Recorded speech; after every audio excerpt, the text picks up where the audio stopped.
Good evening everyone, and welcome to this test flight tonight, and we're looking at a unreleased version of the A32NX from Fly-by-Wire. This is an upcoming stable build, 0.6.1. Obviously 0.6.0 was released not too long ago, and they've just made a couple of little tweaks and fixes, so we're basically testing out this version. Make sure that nothing disastrous happens during the flight this evening. A lot of the fixes are sort of internal, not anything you're actually going to notice, but obviously it's still going to be tested. Big things really you may notice is they've done some tweaking to the EFB, which just means that it should give optimized and better performance. They've also upscaled the existing fly-by-wire livery to 8K. The textures, that will make no difference to me, as I don't fly with that resolution. For those of you that do, it'll look even better than it already does. So that'll be quite neat. They've also fixed the fuel tank capacities as well on the EFB. Not entirely sure what was wrong with those to begin with, to be all entirely honest with you. But if it says they've been fixed, then it's been fixed. So I'll obviously take them after at their word. Oh, good evening HD, and I'll check those DMs. There we go. And oh wow, I wish I'd seen that sooner. Good evening Dark, good evening Nick, good evening Coley. So we're also testing as well tonight a new profile for the A32NX that has been released recently on Simbrief. As many of you will know, Simbrief only had an engine profile for the old CFE engines, and now they've got an A32N, the Neo version. So just out of curiosity, I've just left the I've done an operational flight plan, and let me just ping that over in the chat, and I'm going to see how well this new A320 Neo Simbrief profile works out, and see what happens. Hopefully nothing terrible will happen. Oh, what have I done? Oh, I've pressed a button. There we go. Go back. Yeah, so I'm gonna see how that works. Oh, were they? Oh, right. HD. Did they assume they had the additional center tank? Ah, fair enough. Right, so there is the operational flight plan there in the chat for anyone that wants to download that and see. And you'll see this is now a fuel performance factor of 0, just using the Simbrief Neo profile as they have intended. So let's see. Oh, HD, that's a long message. But potentially the Neo profile at 0 performance is a tad optimistic, as a sure real Neo would probably require more fuel. Well, in that case, we'll see, won't we? if we end up running out of fuel en route, then or landing below company normal reserve, I guess we've put that to the test, haven't we? So we'll find out together. Let's get started. So I'll get the flight bag on and get batteries 1 and 2 turned on. This also doesn't have the custom autopilot as well, remember, so because this is the stable version doesn't have the custom autopilot, so I need to remember that as well. Also, the handling will be slightly different, so again, just need to be aware of that. The flashing blue plane on the EFB, that's still there. That's a sim issue. There's nothing the guys at Fly-by-Wire can do about that, it seems, at the moment. Let me just pop that in and go to the dashboard and link that from Simbrief. Thanks to Wayne, Nick and Mark on Facebook for liking the stream. And let's go to the ground and external power. Do we have an external power waiting for us? Yes, we do. Where's he going? Come back. So we're at Salt Lake City. I kind of like doing these test flights in random places that I've never been before. There's some terrain around Salt Lake City. completely unfamiliar with the area, and we're going to Las Vegas. If we're going to do a test flight and we survive, we may as well have fun at the end of it, right? So that should be good fun. Danny, the A320 profile for Simbrief is just on the Simbrief website. It's basically the drop-down menu on the flight planning page. Let's have a look at what fuel then the operational flight plan is suggesting we take. Well, actually, no. Before we do that, what's the QNH here? 1009. Probably shouldn't be that, should it? Not in the USA. It should be 2980, of course. So Salt Lake City, wind's pretty light, and then we've obviously got clouds at a few 11,000, 30,000, 15,000, 27 degrees. That's nice and warm as well, isn't it? Verger. I've not seen that in a METAR for a long time. That's basically falling rain that evaporates before it reaches the ground. How well that models in the sim, I'm not entirely sure. When we get to Las Vegas, then, gusting 210, and also doing an RNAV approach. Is it RNAV or RMP? I'll have to check that. This aircraft should actually also be capable of that as well, because it isn't using the custom fly-by-wire. I've just realised the Nightbot is drunk again, so let me just turn him off. He's giving duff information out. Right, okay, so let's have a look what the OFP suggests with regards to fuel. So 5 tons it's suggesting.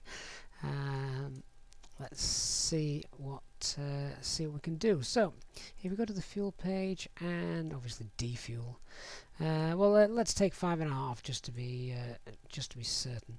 In fact, no we won't. Ignore that. I am going to take 5 tons. I'm going to take almost 5 tons exactly then, which I wouldn't normally mess around getting it so accurate, but just to see how this fuel burn works. So there we go. 5 tons real time, and that's now loading in. Okay, so as I say, set that exactly to see how we get on with that. Right, so fuel is now loading. Let's crack on with our tests. So crew oxygen supply, it is 1, 2, 3, and nav logo lights. Leave the seatbelt signs off for the time being, and let's get those on. We're not actually connected to the APU, the external power yet. There we go. Thought it was sounding a bit quiet. Guys on the ground wondering why I've not done that yet. There we go. So refueling. We've got the fans blowing, etc., etc. Frame rates are a little bit poor at the moment. It might be because, just for fun, I've turned on live traffic. If that starts to become a pain, I might go in and disable that, because I prefer smoother frame rates over anything else. Alright, let's get down to it. Center instruments.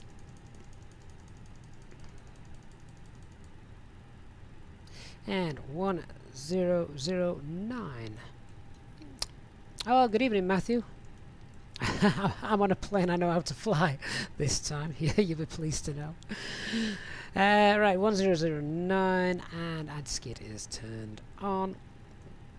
Let's come down to the pedestal, and now, so as you can see on the stable build now, as we swapped over, no longer is the guard frequency, and Unicom sat waiting for us. I really like the fact that the dev version holds that. I think that's really neat. It's also taken me a while to scroll up to pop this on. I may have to go and turn live traffic off, if that's the cause of these issues. There we go. 121.5, and we'll just go back to V8. We're not on Unicom, we're not on VATSIM or anything like that for a test flight. Check everything's there as it should be. Yeah, everything looks good from that point of view. So up to the glare shield then.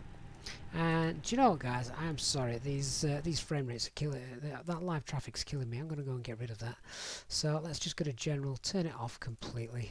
Go to the Data tab and Real World Air Traffic. Let's turn that off. Apply and save that. Just go to the traffic here, turn that off, and just reduce that as well. Apply and save. We shouldn't have a problem now. Go back and resume. See if that's made a difference in a minute or two. Alright, so there we go.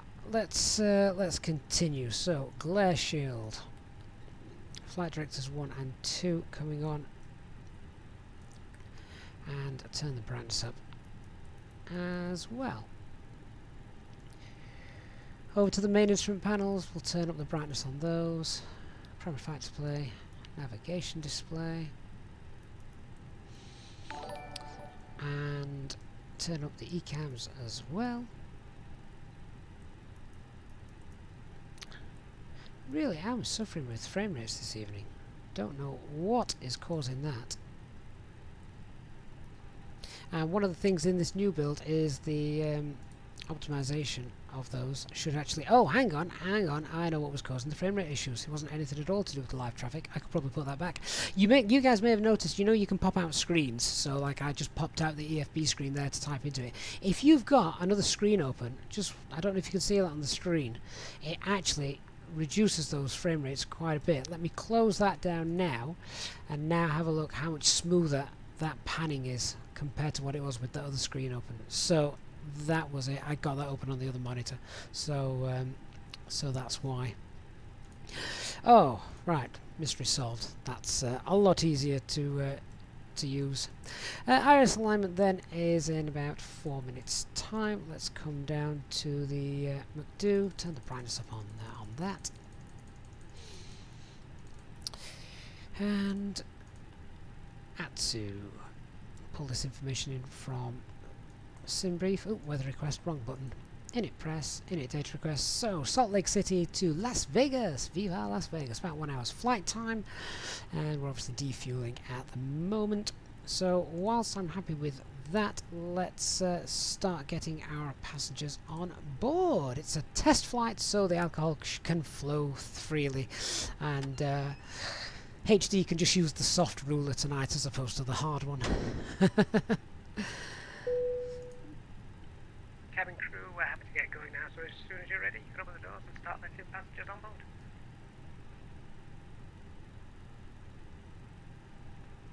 Sure, no problem. No, I don't know if they are going to touch that. Again, I think it's more a Microsoft and a Zobo thing. It obviously starts from 9.5 tons of fuel on board, which isn't realistic. But there we are. Okay, so passengers are now boarding. Let's have a look at our performance, weight and balance. We'll leave the fuel page alone. What have we got? 180... what? 181? That's interesting. Let's have a look at the payload then. 18883. And check our zero fuel weight on here. These may not match, of course, anymore. So... let's see. 1883 is obviously right. So the zero fuel weight, I'll be interested, is 63.2. Yeah, you can see that's not lined up. So this is where a Simbrief profile that matches your aircraft is really, really important. Otherwise you get things like daft zero fuel weights because they're not all together. So let's have a look. We'd have to play a little bit with this, but the empty CG position is 26.9, so that hasn't changed. Oops. But that's just in the simulator, so that's zero fuel weight, 26.9, zero fuel weight center of gravity, and zero fuel weight is well, it's not going to tell us on there, unfortunately. The zero fuel weight we'd have to get from the from here. So we'll use this 63.2. Normally they are matching, as you've seen from previous streams, 63.2. Oh, I can't actually enter that. Edit that. Right. Okay then. The payload then was obviously correct, so let's load that. Now let's have a look and see what we've got. Right, so we've got a gross weight there of 64.8, zero fuel weight of 63.2. Yeah, so that's not right compared with the Simbrief. So what I'd need to do is I'd have to go and have a look at the Simbrief profile in terms of what the Simbrief profile has for its maximum payloads, fuel, things like that, and then we can get those to match up. So we'll look at that a little bit further on. Okay, but the payload is now done. Let's move on to the init A page and pull that through. Yeah, HD, we'll have a look at that on the unit B page when loading them in. Right, so cost index of 8, flight level 360, minus 54 degrees temperature. Change that. Oops.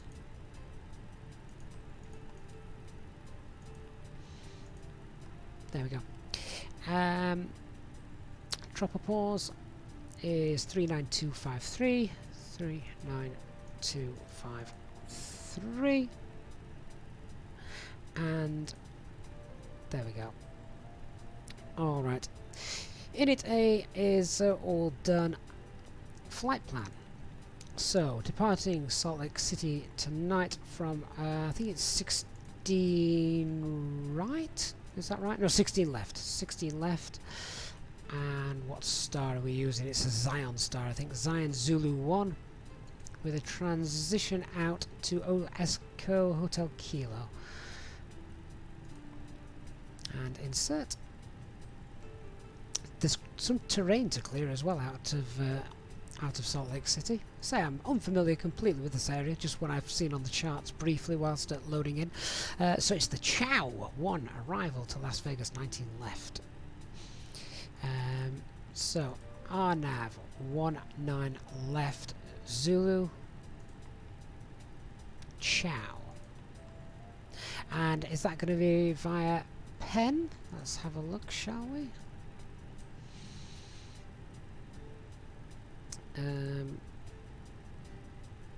Yep, that would make sense via Penn for runway 19 left and 19 right. Expect radar vectors to final, so we'll probably vector ourselves in for that. Let's insert. There we go. Via Penn, which transition are we doing? Gap or stew? So Chow. And then Las Vegas, that's Penn, that's the initial approach fix. Which transition is it? What were the options? Gap, Stu, Tyler. Where are they? Oh, hang on, there we go. They're the en route transitions, so ours would be from, hang on, let's have a look, from Stu, there it is. So we just need to change that. Stew. And insert. Okay, so let me just check that all looks right. Stew, Pen. Yeah, okay, that looks fine. I'll check that as well on the navigation display, just to see if that looks coded correctly. So let's just scroll through that. Oh. That actually looks okay, but let me just zoom in a little bit. Yeah, that looks right. That looks how I would expect to see that. So from Penn, we're then going down and intercepting that. Okay, we'll talk about that during the cruise, but that's all correct. Red nav, going to leave that for this test flight. So init B page then, let's have a look. So zero fuel weight and zero fuel weight center of gravity. If we just select that 59.9. That is the actual aircraft from that is the information from the simulator giving us 59.9, telling us what that is.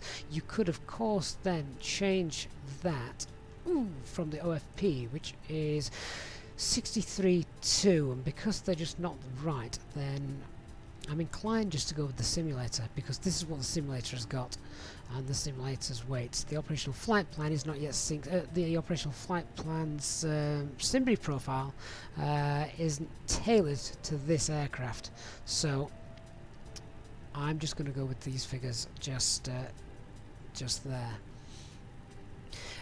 Trip wind, what is that?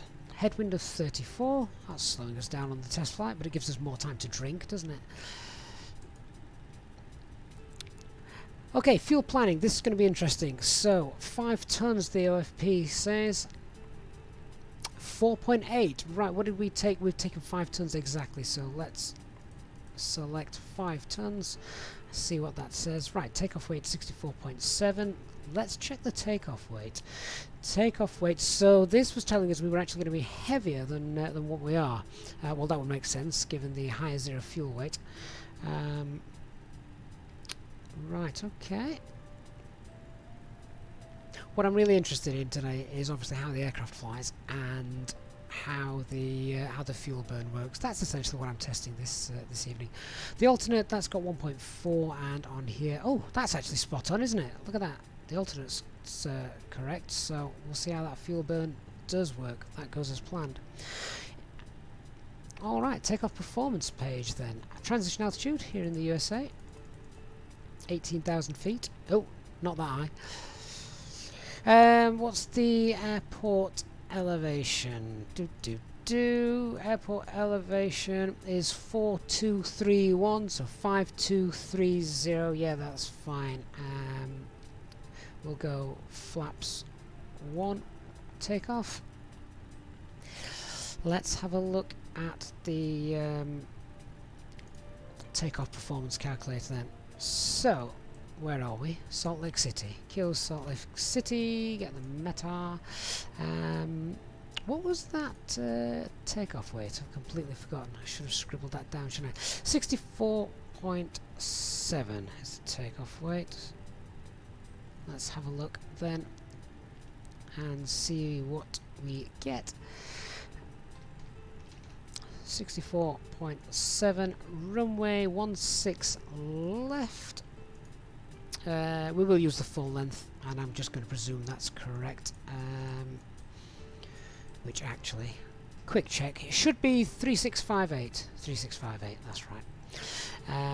So calculate that. 63, the takeoff flex. Alright, all looks good. Let's pop that in. 63.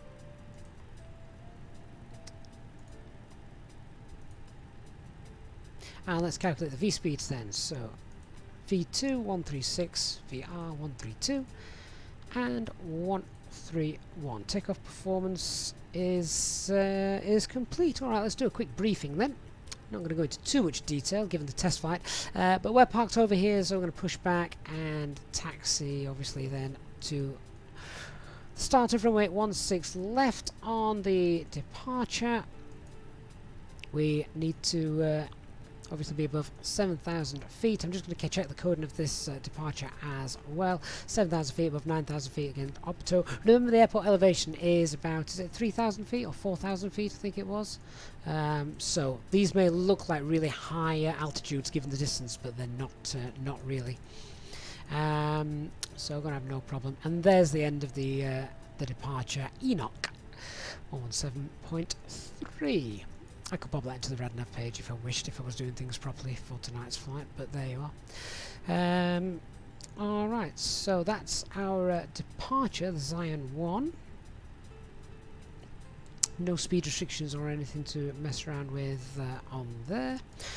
Transition altitude then, as we know in America, is 180. Our initial climb clearance, do we have one on here? Oh well, initial climb clearance flight level 230. Alright, that's quite nice. Minimum safe altitude then, let's just check this out. and you can see all the terrain around it. So 12,700, but then just have a look at the figures as well. You've got 12,400. What else? We've got 14,400 as well. So look at that. There's the highest point, which we will be bypassing. So it should make for a nice scenic departure. I don't know this airport at all. If anything did go wrong on departure, what I'd look to do, weather looks pretty good outside, so we've got decent visibility. I would be looking to make a right turn and come back round to land, or if this actually looks big enough to turn the aircraft around in, if we had a real problem, I'd just look to come back in the opposite way we landed. The wind isn't too much of a factor this evening, but hey, hopefully we don't have to worry about anything like that tonight. Alright, so that's that done. How are the passengers doing? We've got 10 passengers remaining. Let's come and set the FCU, so that's nav, on nav, and flight level 230 is set. Right, refueling is all done. We don't have that refueling thing that we do have on the custom autopilot, the dev version, just yet, so that's all completed and shown. So we can get the seatbelt signs turned on, and we can start that APU as well. So give that a couple of seconds. There we go. Wayne, the D, which is in magenta colours, is the decel point. Pass over that, the aircraft will enter the approach phase and start to slow down automatically without you having to do it. Ah, HD just beat me to it. HD, you can type fast.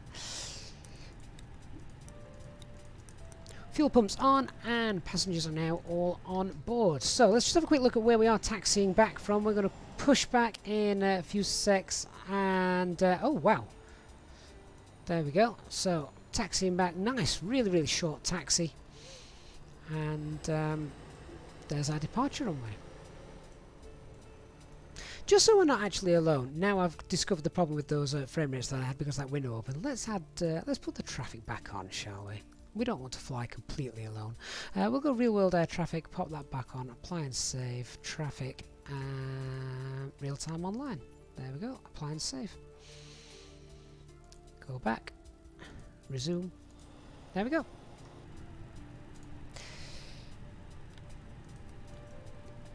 And we can see those constraints on there as well. All right, I think everyone's on. Let's close the doors.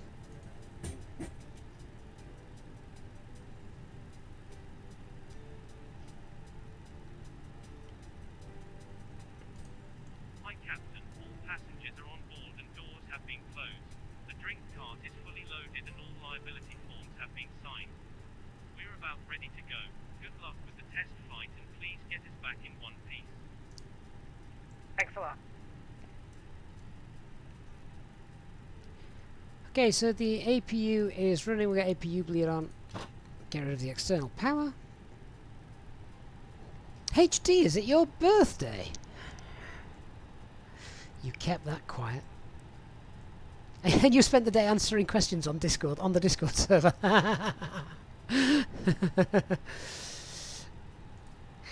Right, onto the ground. External power can disappear. And let's check everything's alright. Then we'll do the before start checklists.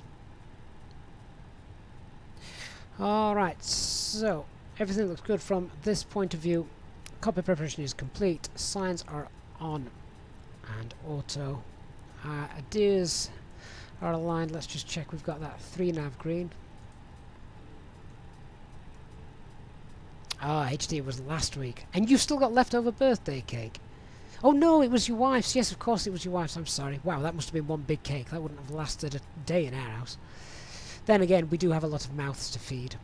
3 nav green, I'm getting distracted. 3 nav green, that's fine. Fuel quantity, 5 tons. Check that's loaded and balanced. Yes, it is flight management guidance system is all coded, and altimeter 1009 set and cross-checked.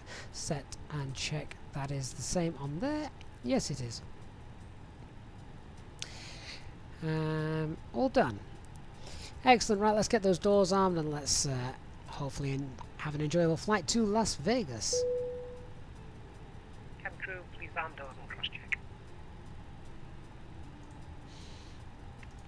Okay, so as I say, we're going to get the pushback tug. We're going to push back, tail to the right, nose to the left, and it's a nice short taxi. And we'll start the engines. Engine 1 first. Engine 1 first. For those wondering why I'm chuckling, if you're on the Discord server, you'll know why.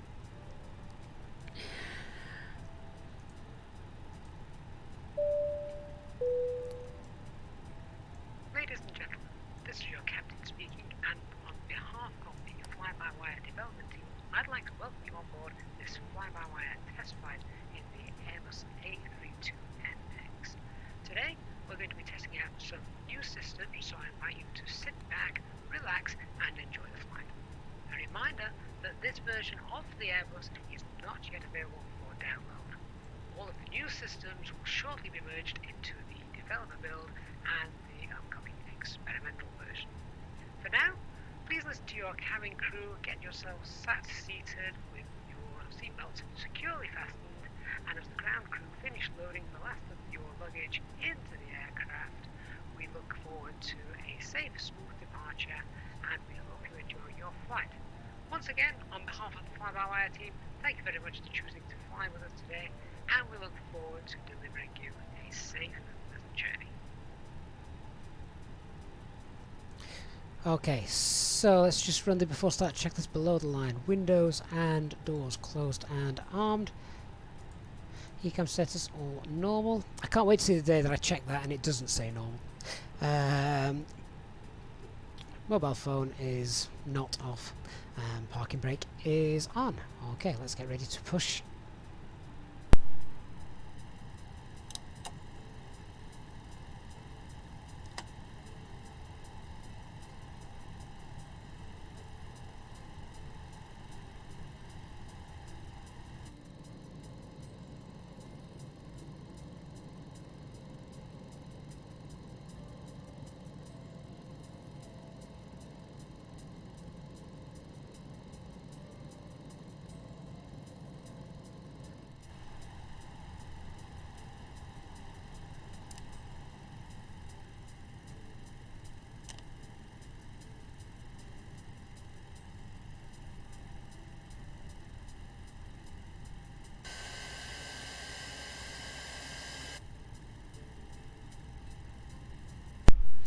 Okay, so we've started engine 1 and we'll just watch that spool up.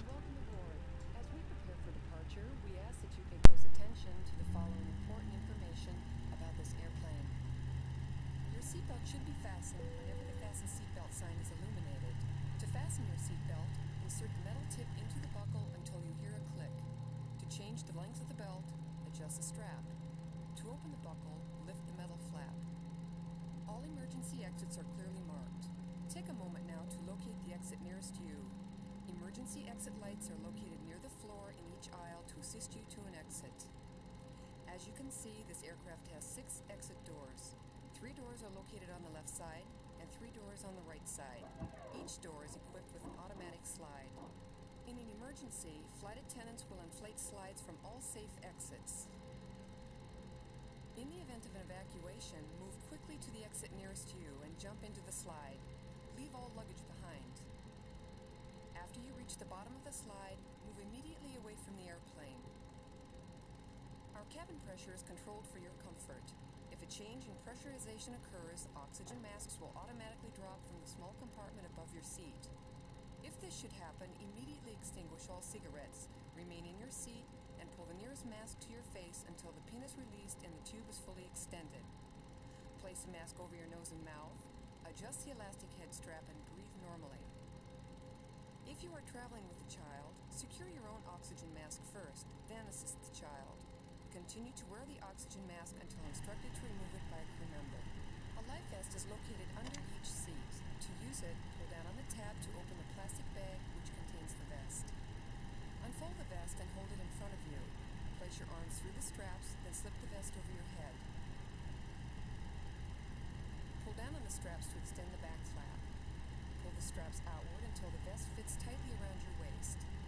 As you leave the airplane, inflate the vest by pulling down sharply on both red handles. The vest may also be inflated by blowing into the tubes at the sides. If traveling with a child, please refer to the safety information card. The evacuation slides in the front of the airplane and in the back of the airplane may be used as life rafts. In preparation for takeoff, please ensure that your seat is upright with the tray table closed. Your cabin baggage should be securely stowed beneath the seat in front of you or in one of the overhead compartments, which is latched closed. Please remember that smoking is permitted in your seat only when the no smoking sign is turned off in flight. We suggest that you take a few moments to review the safety information card, which is located in the seat pocket in front of you. This airplane is equipped with numerous features for your comfort and convenience. The control to recline your seat is located in your armrest. Your flight attendant call button, reading light, and fresh air outlet are located directly above each seat. An ashtray is found in the armrest. Magazine racks are conveniently located throughout the airplane. Lavatories and drinking water dispensers are in the front and back sections of the airplane. Your copy of our Clipper magazine is in the seat pocket in front of you. If you have any questions about cabin safety or the comfort and convenience features of our airplane, please ask one of the flight attendants as they prepare the cabin for takeoff. We appreciate your attention, wish you a pleasant flight, and thank you for flying Pan Am.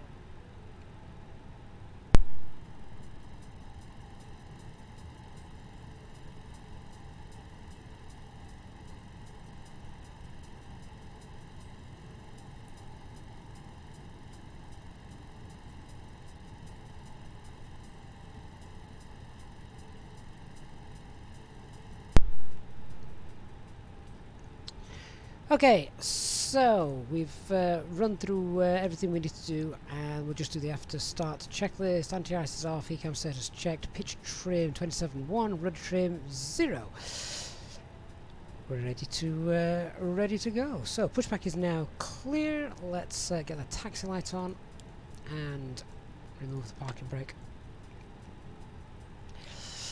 Flight control check, full left, full right, and again you can tell we're not on the custom fly-by-wire with the speed that those control surfaces move. Full up, full down, and full right, full left, and done.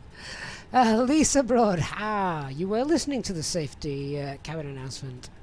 Just checking. Let's start to move.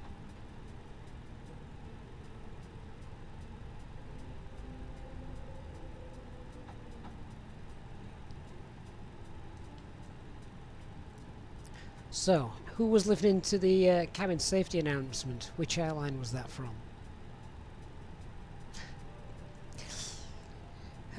So, the radar's on, and auto brake, ding the cabin, TO config. I'm definitely having the terrain radar on for this departure.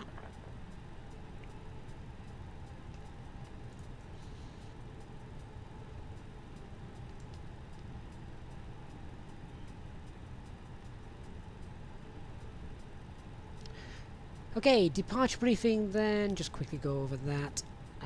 Essentially it's a nice straight out departure there. Autopilot should be able to handle that. No speed restrictions on departure. Let me just check. QNH hasn't changed. 1008, oh it has dropped but just by 1, so that's okay. Let's just go ahead and change those. I know I should be using shouldn't be using hectopascals, we're in the USA, but there we are.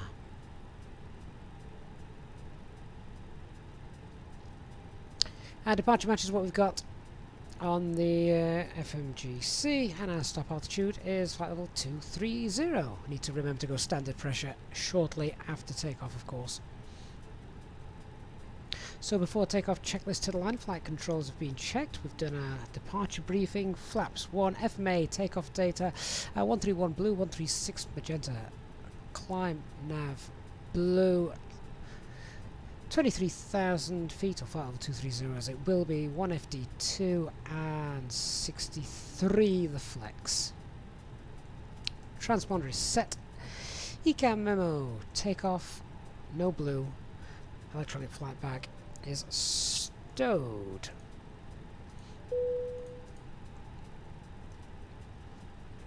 Cabin crew, if you could take your seats for takeoff, please. So the wheels temperatures are fine. We better check that approach path because I have got live traffic now flying around us. So TCAS will be important. TCAS actually works, doesn't it? With live traffic, so if we see something on there we can actually turn that on and see it. Okay, so approach path looks fine. Let's get the lights on.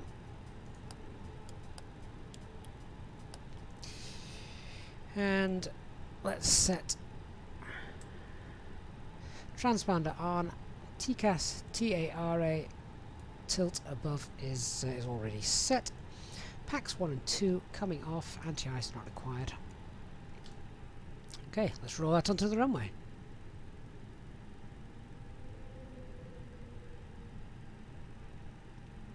Rusted, the flex temp we calculated before takeoff, and it shows just here on the upper ECAM. If you want to know how to calculate the flex temp for takeoff, then check out this website just here, wabpro.charliezulu, and check out on the channel. There's a detailed way of looking at how we do that. Good tutorial on there that'll help you with that.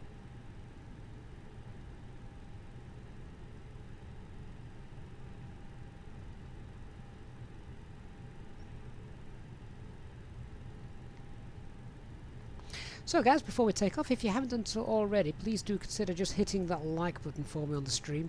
It really does help with our YouTube algorithms.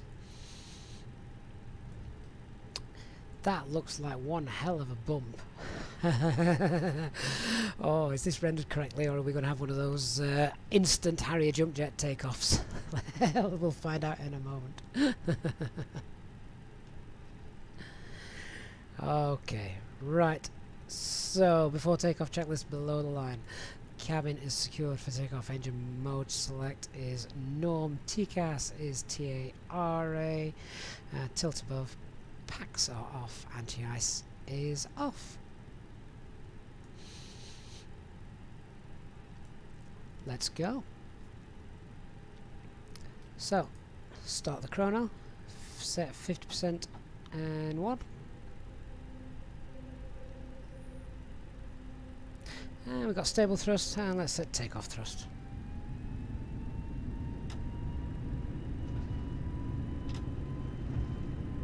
Man flex, SRS, and runway.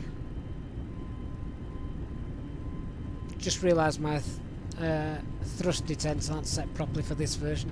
Never mind. We shall wing it.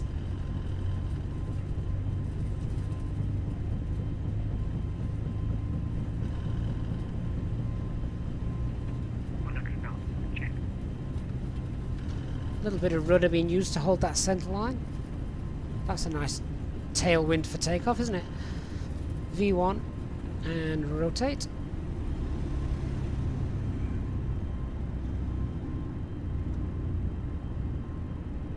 Positive red climb, gear up.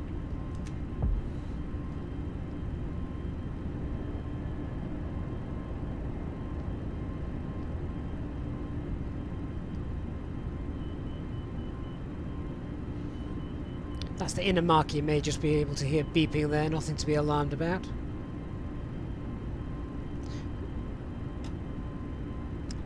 Thrust climb and climb. Just lower that nose down. Maybe not quite as far as that flight director. These flight directors aren't as good as the custom autopilot, custom fly-by-wire design, and the custom autopilot, of course, both now in the dev build.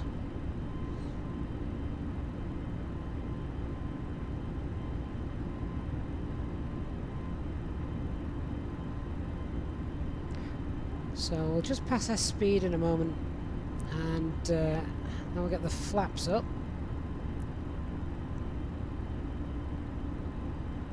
So So that's airspeed, flap 0, ground spoilers. Now we've done that, the autopilot usually works a little bit better. So let's go ahead and put autopilot 1 on. There it is, so autopilot 1 engaged.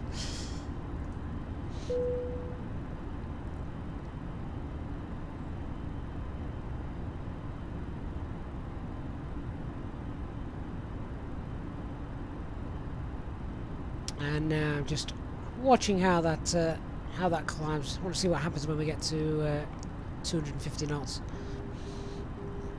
Am I using the fly Tampa airport? No, we're just using default. I don't fly in America enough for American scenery.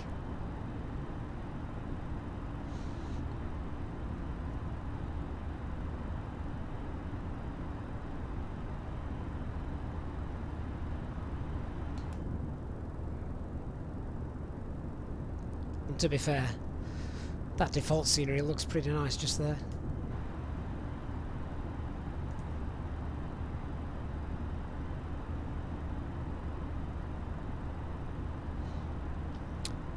Actually, to be fair to the Azobo autopilot, that wasn't doing a bad job there.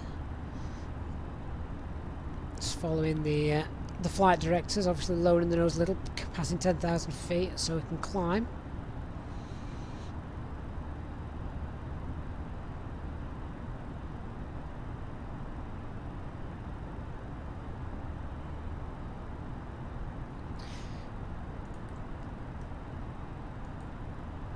So flight level 360, the cruise level today, and the optimum is well above that, as is the max. So let's set flight level 360, 360 blue. Continue the climb. Ladies and gentlemen, as we climb towards our cruising altitude today on this fly-by-wire test flight, please take a moment to fill out the complimentary will-making kit. You'll find this in the pocket of the seat in front of you. Once again, we thank you for being passengers on board this special test flight and promise you that the drinks trolley shall be around shortly. If you have any special requests for today's flight, please contact a member of our cabin crew. You may now also switch back on your electronic devices. However, a reminder that this is a test flight, and so you do so at your own risk. Thank you. I think I'd pop the strobes onto auto rather than on. Didn't flick that far enough.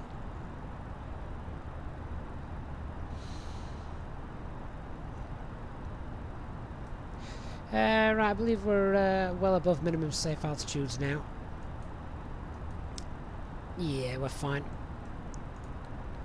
Got that terrain radar turned off.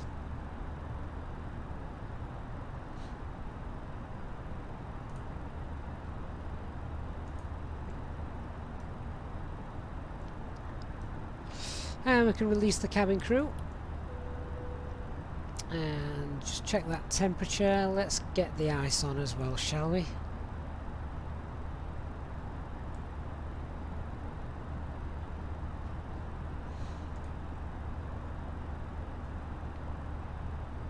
Just starting to get a little bit bumpy actually now.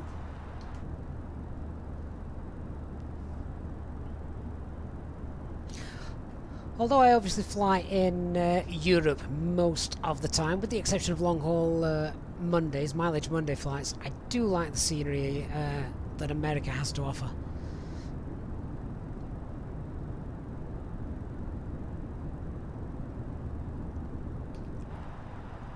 So for anyone that's just joined, this pre-release version, again I must stress it is pre-release, it is not yet available to download, should be soon. This is a new stable build that we're currently testing, and it just fixes one or two minor things that you probably mostly are going to be unaware of. A few colouring things, a few colourings have also been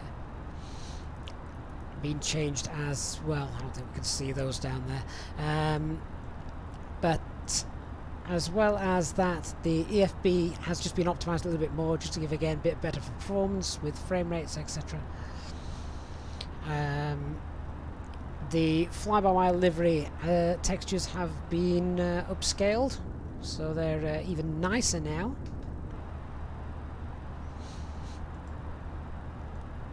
But again, this is the stable build, so it doesn't feature the custom autopilot. So we couldn't do an auto land in this version.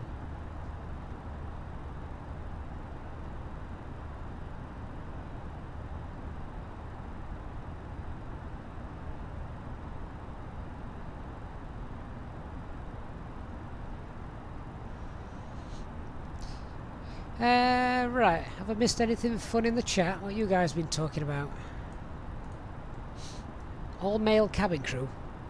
I'm going back to my aircraft. Okay, let's release the passengers. Seatbelt signs coming off.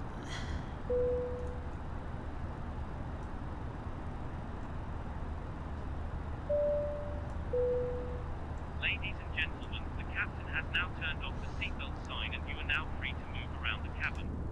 We do recommend, however, when in your seat, that you keep your seatbelt fastened at all times in case of unexpected turbulence. The toilets are now available. Please contact a member of the cabin crew if you require assistance. Thank you. Loving the colour of that lake. That looks quite nice, doesn't it?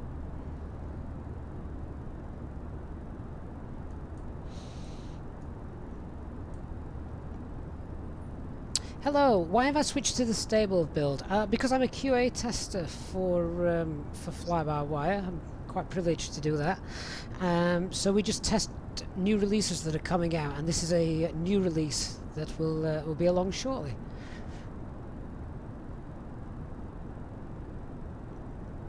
Lisa, when do I think the custom autopilot would come to the stable build? Oh, I honestly don't know, because when they do that, then I think it may even be months and months to come, because then it really is its own aircraft. I know it's its own forked aircraft anyway, but at that point they're not reliant upon any of the Azobo coding for the stable build. It's all their own coding when the day that happens.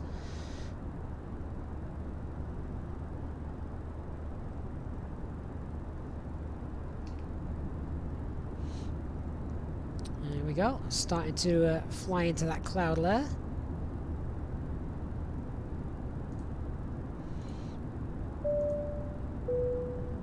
Ladies and gentlemen, we are about to serve a selection of food and snacks from the galley. Please ensure your tray tables are in the down position and that the aisles are kept clear. Due to the nature of this test flight, sick bags have also been provided for you in the pockets of the seats in front of you. Here, you'll also find a snack menu showing the food items that are on offer. Please keep any litter you may have, and our cabin crew will be around shortly afterwards to collect it. Thank you. HD, yeah, well, I think I've always said if I had to recommend a version, it would be the well, it used to be the experimental version. Now it's the dev version, because they're exactly the same thing. But yeah, the experimental version is far, far superior, thanks to the work that the fly-by-wire team have done. But a lot of people do prefer to fly the stable build, just because I think it has the word stable in it, and it's all bug-free.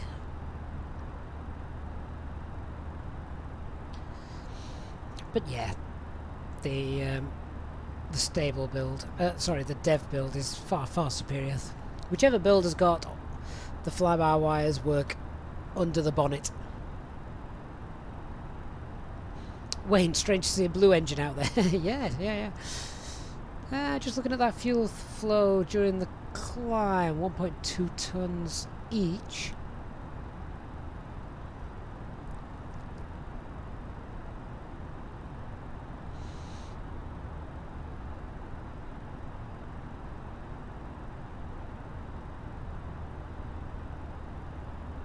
A little bit of turbulence now as we enter that cloud lake. You can just see that bobbing up and down a little bit. Jeddy's thought, how accurate is the new Simbrief profile? Well, we're going to check on this flight. That's one of the reasons I'm doing it, because obviously you can use the Simbrief profile on the dev version. You don't have to use it on the stable version. What I might do is, if the fuel burn seems to be correct, I might set up a new Simbrief profile for use with the A32NX. See how that goes.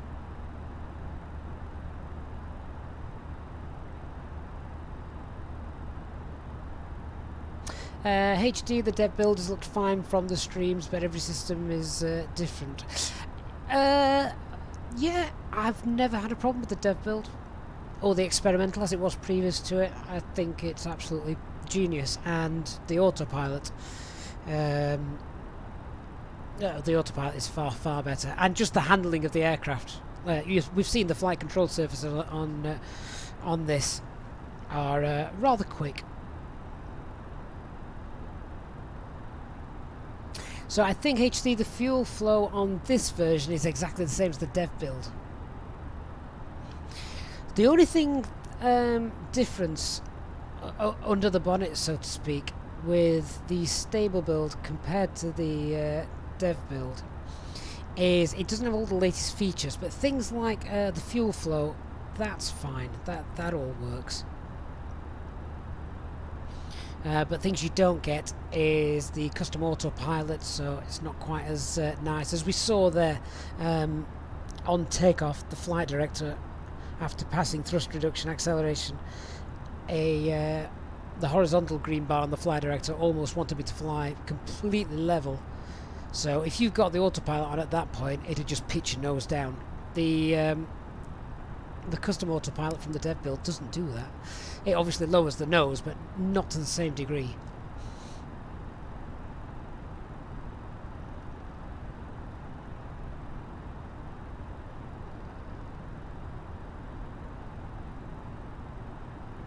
J-Hog, is there still a problem with self-loading cargo? Yours flashes like a disco. Where does it flash? I didn't know self-loading cargo could flash.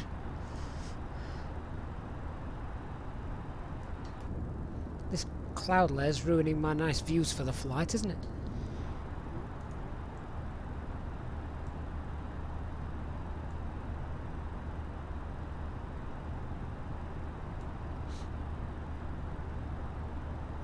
Alwyn, do I switch the window heat on for takeoff and landing? No, the only time that you'd use the Pro window heat is if it's particularly cold and you're on the ground. It's on automatically for at the moment, so it is automatic when the engines are running. But if you're on the ground and everything's quite frosty, then you want to defrost the windows, a bit like the car.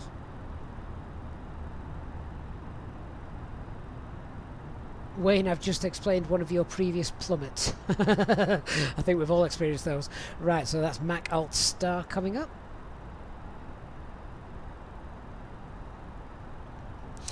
Top Gun, you thought Saturdays were family days. Oh, well, you know. I've been on crowd control for the past 3 or 4 days. I was due a night off. J-Hog, when you load the passengers, the whole box flashes on and off. Oh, I've not seen that. If you want to download the new Fly-by-Wire installer, just get that from, I think it's flybywiresim.com. There's a link, I think, in the video description. J-Hog, yep, I got the 32 gig in. It has certainly made a difference, particularly with all the other apps that I'm running at the same time.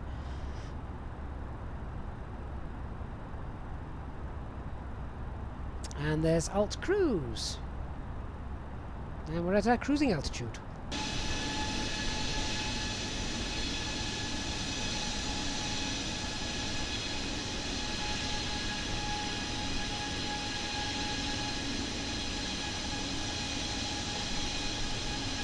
Alwyn, your instructor used to say he put on the heat to prevent the glass shattering during bird strike. Was that on the A320? What was he trying to do? Cook it?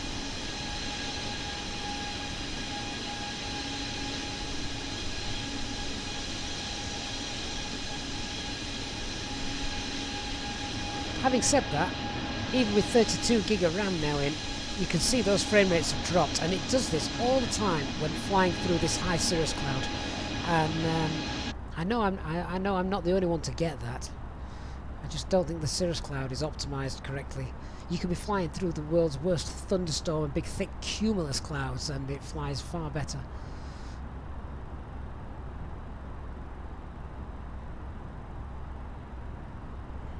Wayne, I fly for EasyJet in the simulator. There's a big difference. What's that outside air temperature? Oh, ice can come off now.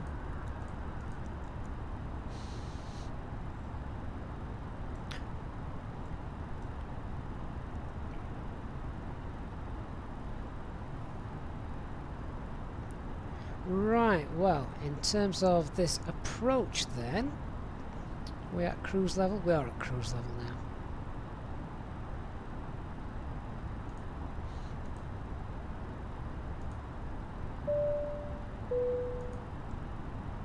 Ladies and gentlemen, from the cockpit, once again, just to let you know that we've reached our cruise level for today's flight. We're not anticipating any delays, so we should have you at your destination on time as planned.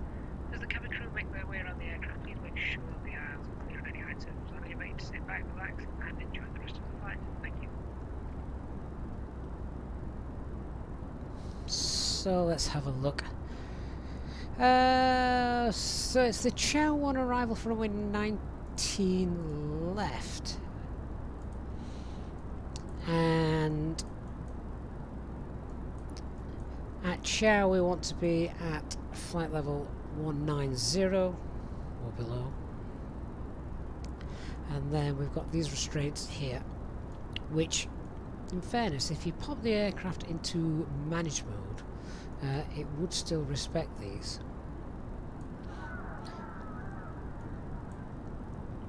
In fact, it also respects them in open descent. Does it respect open descent HD? Da-da-da. So what do we got? Let's have a look. We've got 4.2 tons of fuel on board. Where are we? 82 miles from Echo Kilo Hotel. We should be there in about 9 minutes time, so that would be 28 minutes in the sim. Let's check. 28 minutes since takeoff anyway. Oh, that's not far off, and we should just have under 3 tons there. So once we get to so in about 80 miles, let's see how we get on board with that.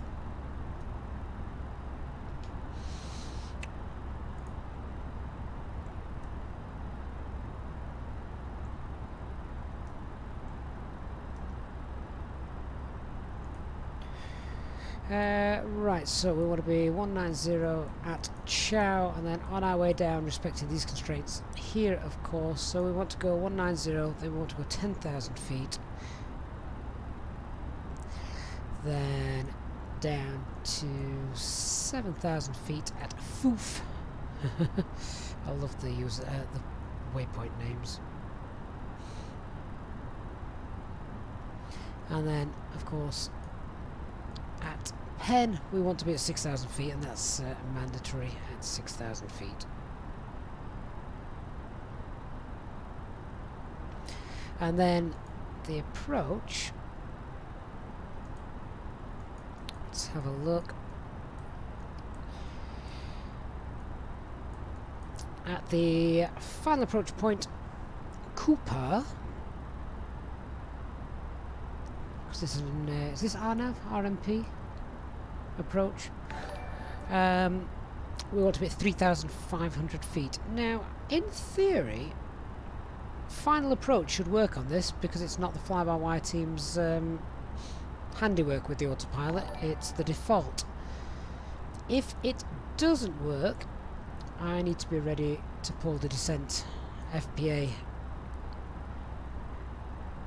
at going down to 3 degrees. Of course, by that point I'll be late, so we'll set it to about 3.3 degrees, and then we'll get down.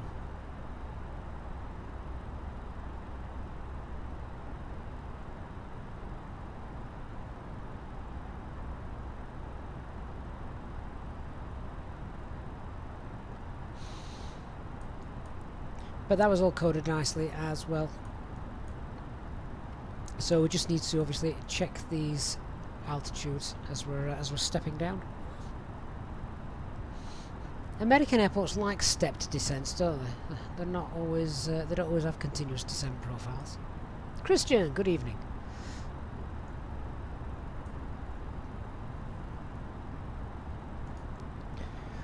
Right, so I've just realised I bet this doesn't work. Oh, that's annoying. I was going to use the bearing distance 2. I don't think this will work. Let me just check.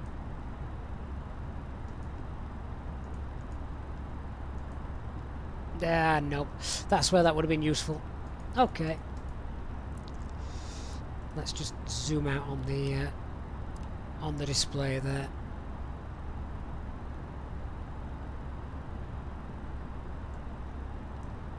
And flight plan, Stu, Pen. Well, that's interesting. It's actually missing a lot of waypoints. So Echo Kilo Hotel and then Stu. Where is Stu?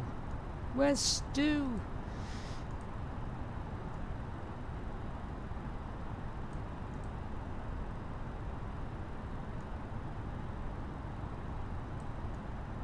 Oh, Stu's up here. There's Stu. Throw Stu, Wriggle, Alan, and then Chow. Stu. Oh, it's just taking me straight from Pen to Stu. Oh. Sorry, from Stu to Pen. So it's bypassing it all entirely. Oh, well, that's useful. In that case, at Pen, what do we want to be? Because I probably can't even enter these in, can I? So from Stu, can I pop Chow in there? Let's see. Make sure I spell this correctly. Can we pop that in?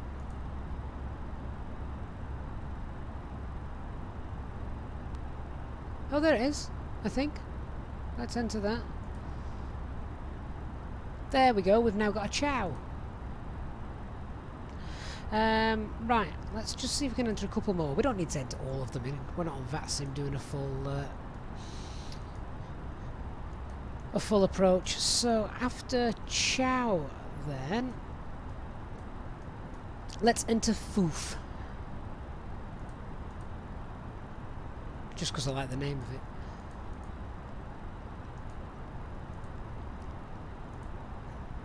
Can that one go in?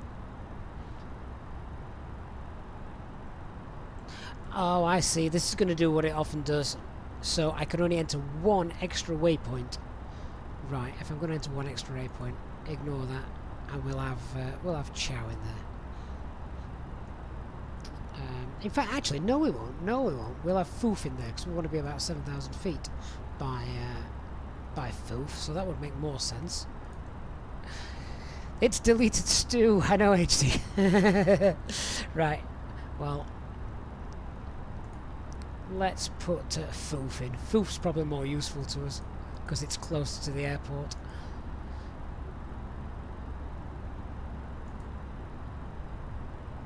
There we go. Echo Hotel Kilo. And then Foof. That's it.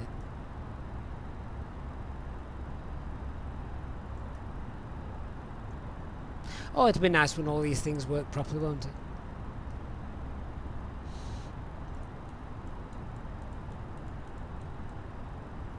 Of course, that's not a problem with this new stable build. You'd get that issue in any of the builds, be it the default, the fly-by-wire dev, stable. Foof, the sound from a 60s Batman film. Yeah, quite right.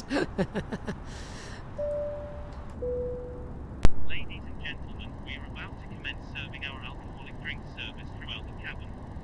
Please make sure your tray tables are in the downward position and clear any bags or items from the aisles. As this is a test flight, all alcoholic beverages are being served free of charge as a thank you for putting your lives in our hands today. Please note that the alcoholic drink service is not available to under 18s. Soft drinks will instead be offered. Thank you. Right, so that's the drinks cart on its way around. Matthew Pilot, good evening. Scott S, the livery converter is part of the new installer, so make sure you grab the new fly-by-wire installer and that'll be there for you.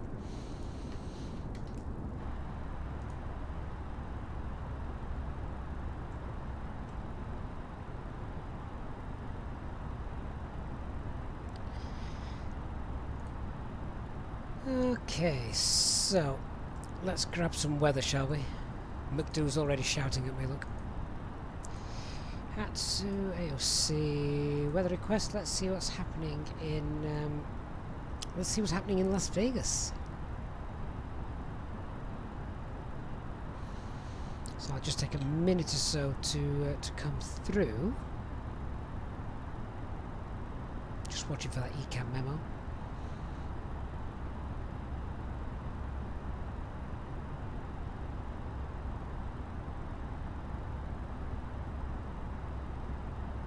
There it is. And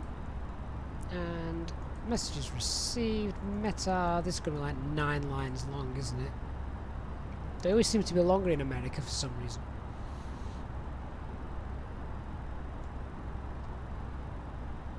Matthew, that was golden. I've still got it scribbled down in front of me somewhere. Yes, that was fantastic, that flap schedule. I was really happy, I was really impressed. I was coming in for the best approach and landing ever. Everything was working fine until then on the glide slope the aircraft dropped out of the sky. I was like, oh, okay. What have I done wrong? But then thankfully you told me that that is actually a bug within the simulator itself, so that's something Aerosoft are working on. So I felt a little better after that. Okay, so what do we have? We have got winds 200 at 11, gusting 22. Visibility's fine. Broken 20,000, 25,000. 31 degrees. Altimeter 2976. Scribbling this down. 2976. Okay, let's pop this in. 2976. Temperature 31 degrees. Wow. Wind 2001. Sorry, it's 11. Transition altitude, of course, 18,000 feet. And the barrow is, it's not something we've checked yet.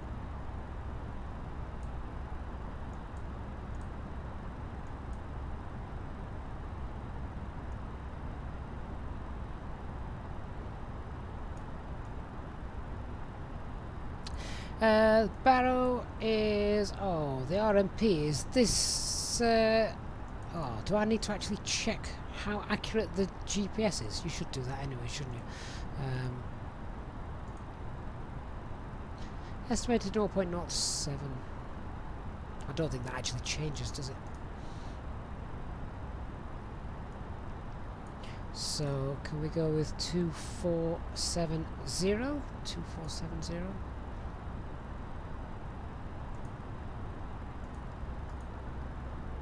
2470? We haven't got a problem with visibility anyway today, I don't think.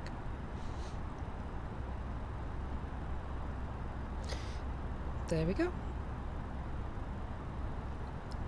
Minimum safe altitude around the airport then is, wow, that's high, 12,900. There's no ILS frequency. Elevation is 2,112. Not used to seeing airports quite so high flying around Europe. Missed approach 7,000.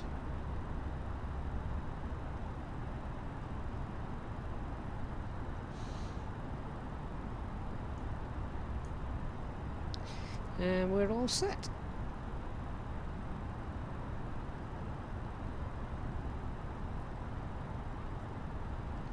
HD, I think we can maintain the nav accuracy. I don't think it changes here in the sim.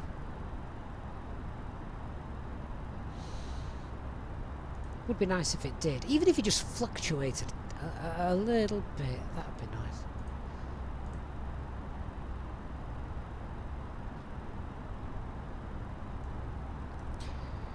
Right, let's just clear the airports off the ECAM. So we're about 100 and what? about 115 miles away from Foof.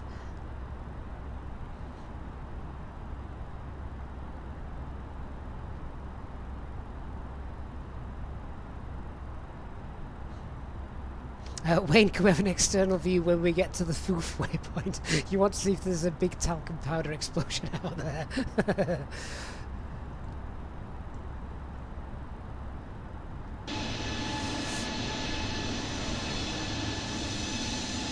See, of course, now all that Cirrus aircraft has done one and disappeared. The frame rate's come back really, really nicely.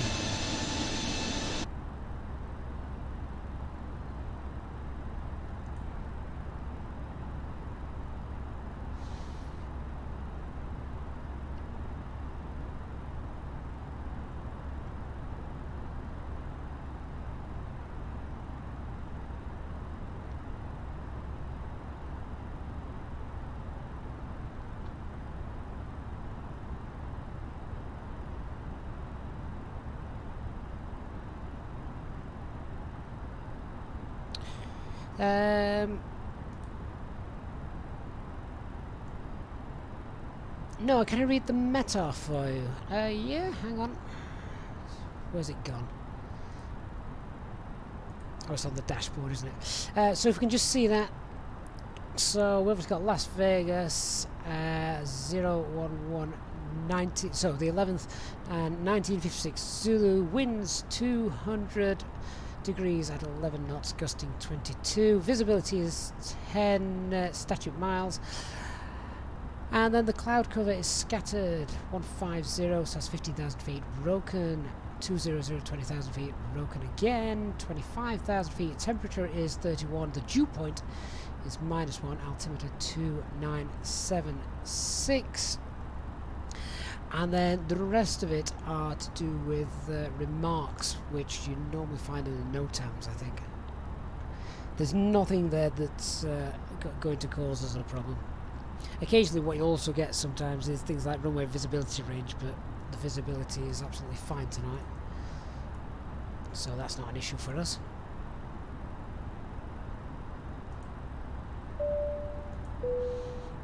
Ladies and gentlemen, on this test flight for Fly-by-Wire, we are pleased to be able to offer you exclusive tax-free savings on all your purchases today. You may wish to consider upgrading your service to becoming a channel member and benefit from the extra perks that are available. Please contact a member of the cabin crew for more details. Please remember that this version of the Airbus A320neo is not yet available for downloading. Thank you. No, B, thank you very much, sir, and you're more than welcome. So thank you very much for your kind donation to the channel, Noah. And great to have you on board with us once again.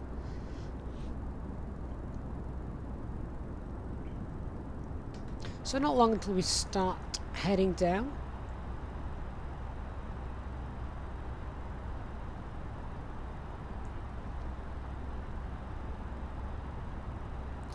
In fact, we could probably start to look descending in a minute or so. A little bit bumpy over this terrain. Are these the Rockies? I'm sorry, my USA geography is pretty poor, to say the least. What was it the other day, coming into Anchorage? I referred to the Atlantic Ocean. Of course, I meant the Northern Pacific, but it didn't stop me saying it. I'm not quite that bad with my American geography, but I knew that was wrong.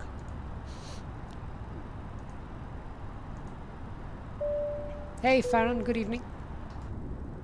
Ladies and gentlemen, from the flight deck once again, we'll be delighted to know that we've almost finished completing all of our checks and tests over here, and we'll shortly be starting our descent into our destination.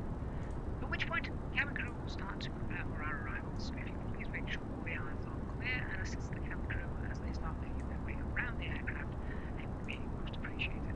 Thank you, and we'll have an update for you shortly.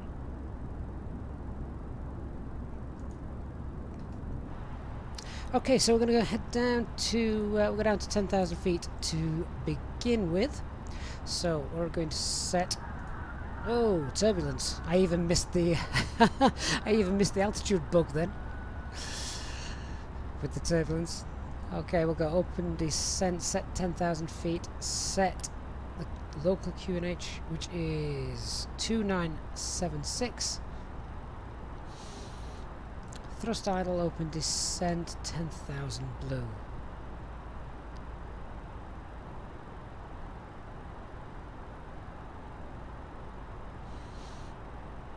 Oh, Matthew, are we not that far out yet? The Rockies is where the Colorado River begins, isn't it? Comes from, isn't it? The Hoover Dam. I have a slight recollection of. Oh, sorry. I just went to try and set 270 knots. I can't do that in the stable build, only the dev build. So I need to keep an eye on that. Yeah, I have a slight recollection of doing a project for my GCSE geography many moons ago about the Hoover Dam and the Colorado River.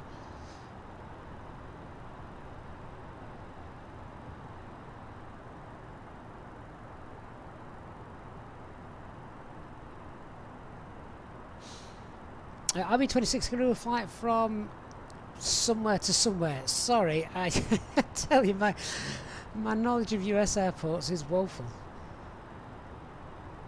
I couldn't even guess at what those two airports are. Unless they're like the major ones, of course. Yeah, Noah is correct, Matthew. I am using self-loading cargo.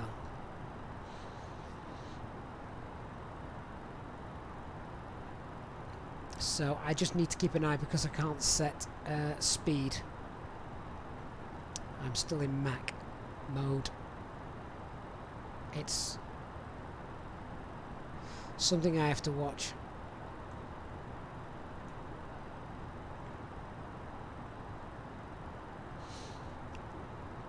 So my plan is then,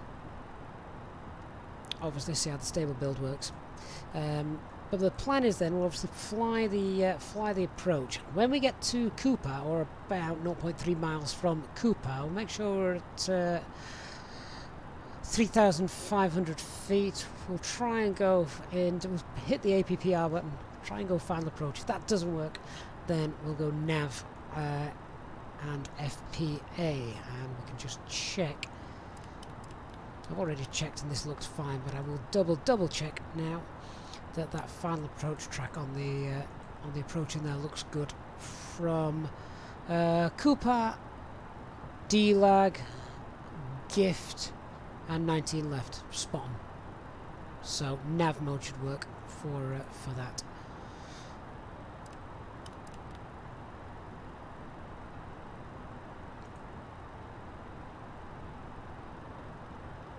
Slow that speed down again because we're coming down at a right old rate.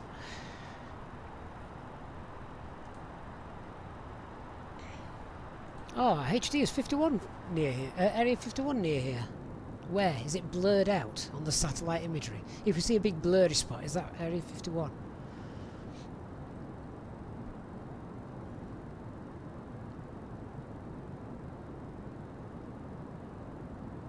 HD, can we do it within 2 miles of the final approach point? That's fine. Here's a quiz question for you, and I'm afraid I can't give you the answer because I don't know it. FAF, obviously final approach fix, makes sense. FAP, final approach point, which is what we've got here. Does it actually make a difference? A FAF or a FAP? Along with a poof, of course. Not a poof, a foof. Yeah, foof.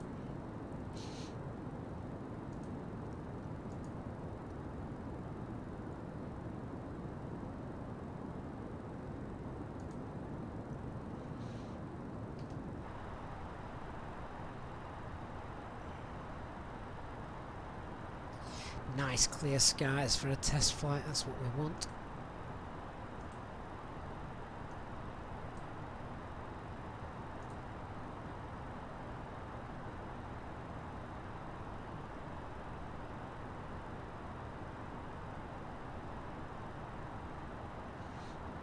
I think we've got time to send that alcohol cart around again, don't you?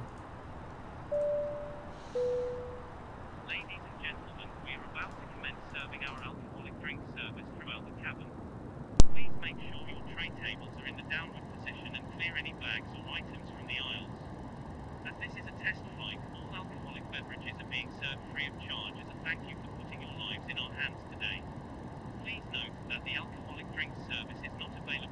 18th. Soft drinks will instead be offered. Thank you.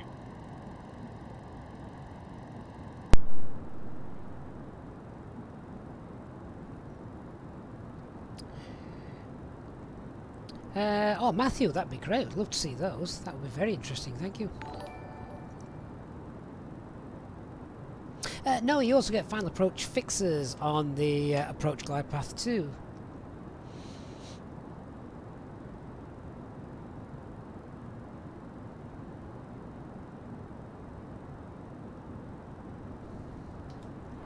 Be well worth a look, Matthew. I will keep a lookout for those. Oh, I've not been looking after this speed, have I? Another reason why the dev build and fly-by-wire are fantastic. Let's get some spoilers out.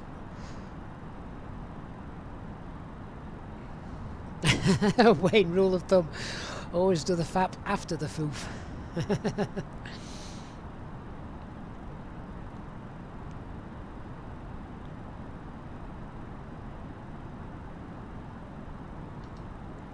Fitzy, which casino are we heading to first? You know, I've never been to Las Vegas, not in the real world, so we'll take any recommendations you have.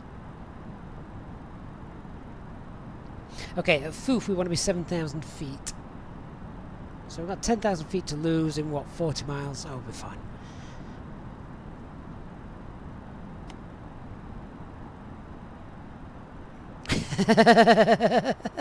Killing some fairies.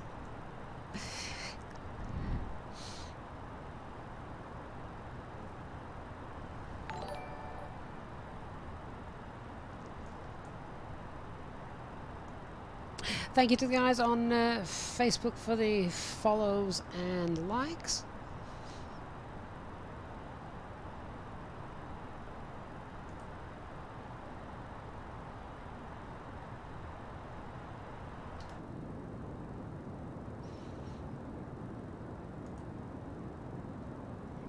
A little bit turbulent coming down here though, isn't it?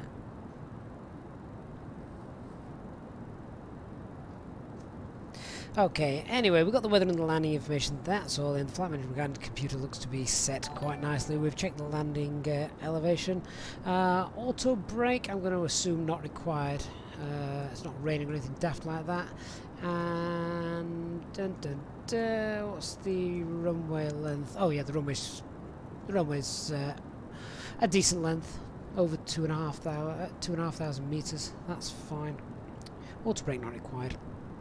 I will, however, also put the terrain radar on,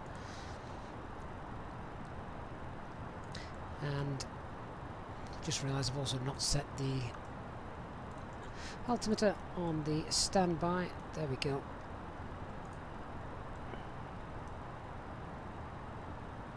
Okay, so we're actually 10,000 feet away from the airport now, so we're going to get landing lights on. I say 10,000 feet away from the airport, obviously I mean vertically. And let's get the seatbelt signs on as well. So approach checklist, minimums are set. 2470, speed on star. We're going down to 7,000 feet as well, of course, not 10,000 feet, that's fine. Engine mode select is norm, electronic flight bag is stowed, and we've done our arrival briefing. So aircraft can now slow down because, well, have a look at it.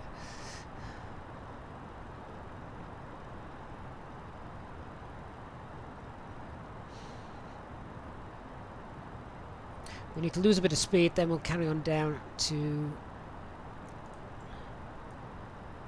7,000 feet.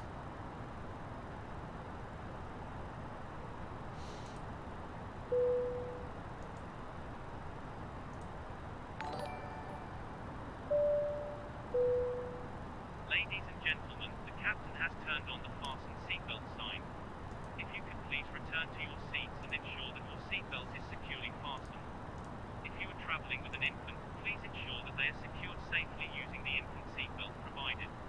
The toilets will now go out of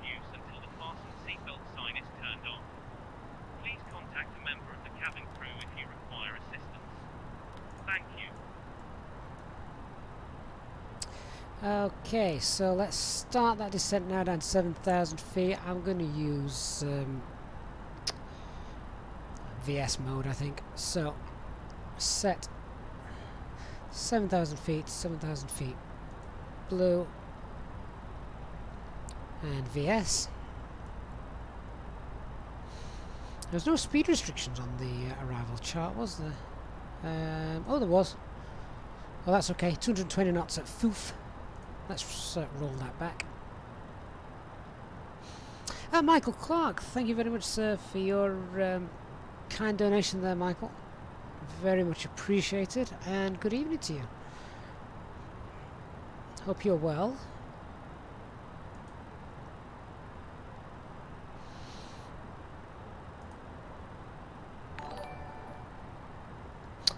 HD might need the LS on for the approach. Yeah, I think you do, just so you get the magenta bricks.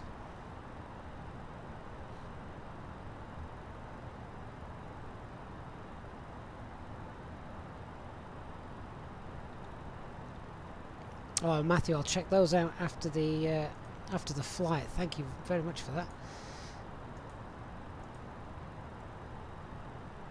Where's the aircraft going? It's just past the decel point again, hasn't it? Which is why it's now doing a daft thing. It looks almost to be still direct foof, so we'll keep that up. At Penn, actually, we want to be at 6,000 feet, so let's set 6,000 feet. 6,000 feet blue. I'm going to keep that managed descent there, so that's fine. And might just need a touch of speed brake if we don't make 220 knots by the time we get there, but that's all right. Just keep an eye on that. Scott, thank you very much, sir, for your very, very kind donation. Scott says thank you all for answering the questions. You've really helped me out. Thank you so much, Scott. You're more than welcome, and you know, big thanks to everyone. This is a great community that we've all built up, and you know, I can't do this without you guys, so I really do appreciate having all of you on board, and it makes it fun for me. Hopefully it's enjoyable for you, and yeah, it's a wonderful community.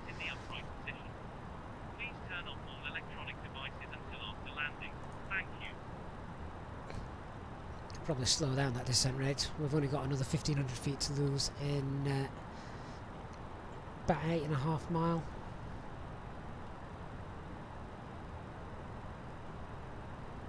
And I think it's still going to Foof, isn't it?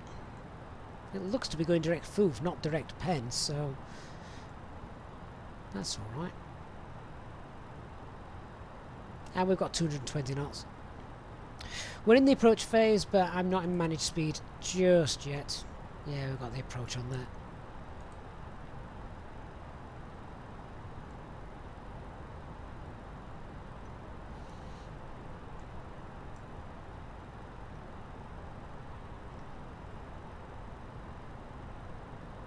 Lisa, you're just here for the free booze.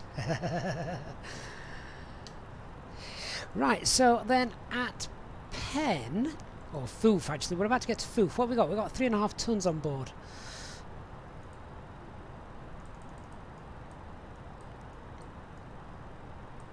So it did miss a few waypoints, but let's just see. Foof, 2.5 tons, so we've got half a ton extra. I mean, there was a bit of discrepancy on the flight plan, so not a perfect perfect matchup, but we've basically skipped out. We've gone from was it Stew straight to Foof, so it has cut a bit of a line out.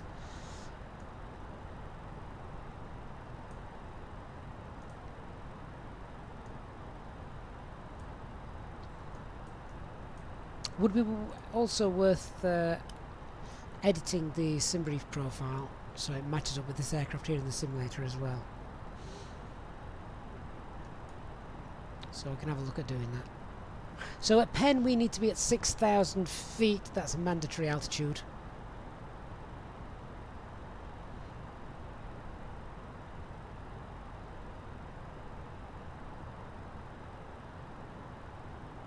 Mark, do I overclock my rig? No. Because I don't know how to. If you're new to the channel, I should tell you I'm probably one of the worst people to ask with regards to technical help and computers. Ask Christian or Dark Fury. Is he in the chat today? I've not seen Dark. James B. Good evening. I'm doing fine, thank you. Should we get the replay app up? Should we get a replay of the landing? That could be interesting if the RMP approach goes belly up.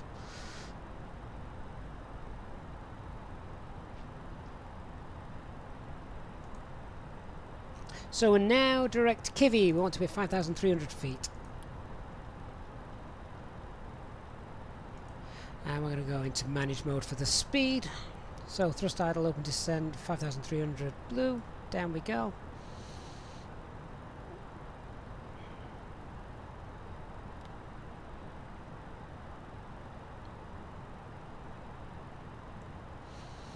And the airport's over here somewhere. Julian, am I doing the RNAV? Yes, the RMP approach. Yeah.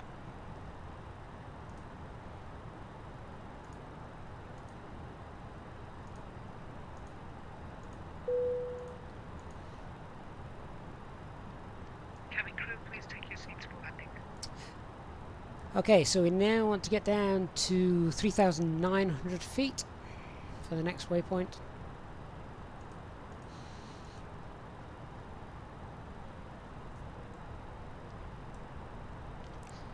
And I also want to be well on with configuring for that.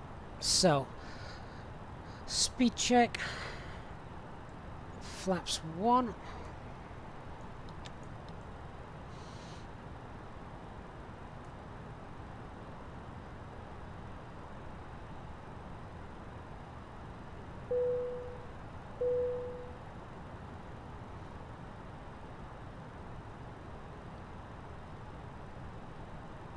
Just turn the brightness of that screen down a little bit. So our final approach point is Cooper.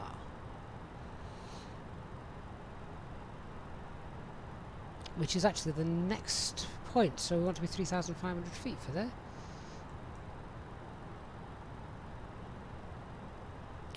That's a bit of a pain.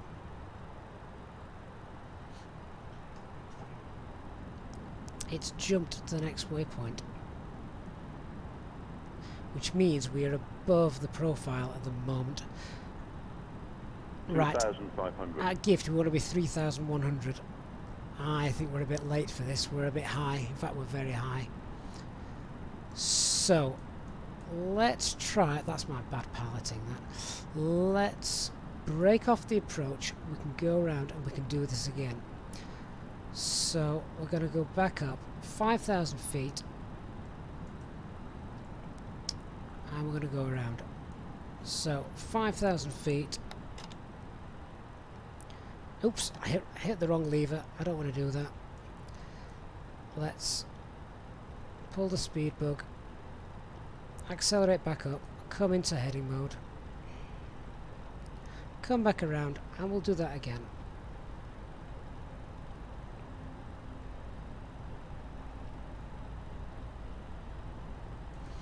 Where are we going, aeroplane? Okay, in that case we'll go this way around. That's fine. Oh, good lord. Oh. Alright. Well, as long as we maintain 5,000 feet, that'll be quite nice. Flaps 1.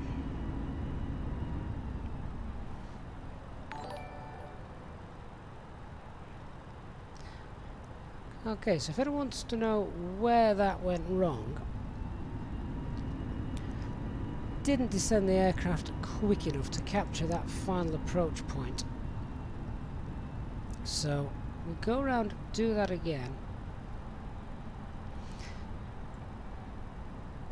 There's the airport. All our passengers now looking at that thinking, hang on, should we not be landing there? Okay, so let's just do that again. If we fly easterly, we'll come back in. We'll keep flaps 1 and we'll keep a managed speed of a selected speed of around 180 knots. That's fine. And then just check we can still go direct to, yeah, we can. Right, that's fine. Let's go back to, there's Penn, there's Kivy. Right, we'll go Penn and we'll just do that approach again.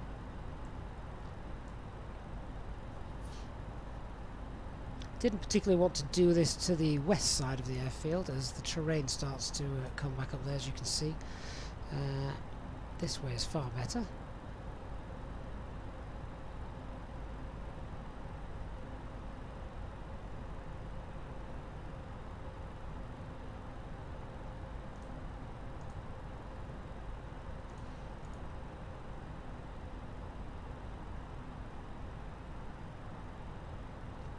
Ferran, turn on the LS button. You shouldn't need to for the for an RMP approach, but do it anyway. Right, so we're going to go to Penn, and we want to be, was it mandatory? It's 6,000 feet at Penn, so let's do that. So set 6,000. Oh, what am I doing? You can't go into managed climb in heading mode, you dingbat. That's better. Open climb, thrust climb.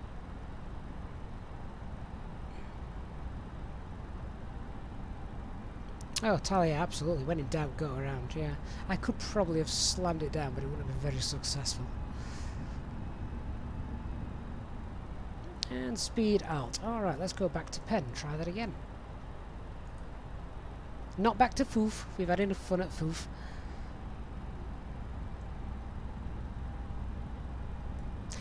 Alright, so managed and managed for the speed.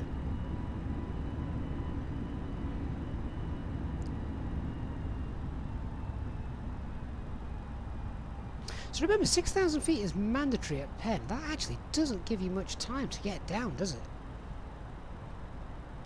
So I'm going to configure even earlier this time. You can tell I'm unfamiliar with this approach, can't you?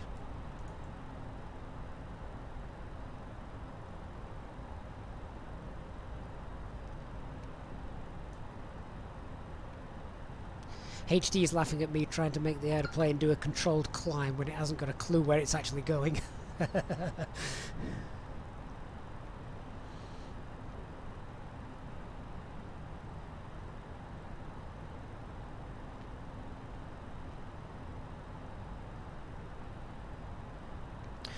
So, Cooper is our final approach point.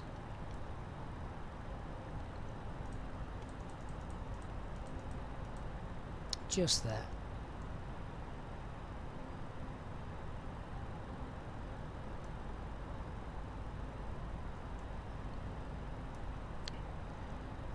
Is this going to Penn? Right, it is going to Penn, but it's obviously going to turn left a little bit sooner, so I'm now going to go down to Kivy, which is 5,300 feet.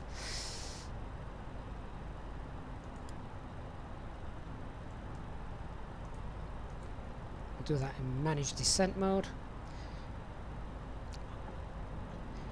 And I want to get configured. So, speed brakes out and flaps 2. Speed check. That's okay, flaps 2.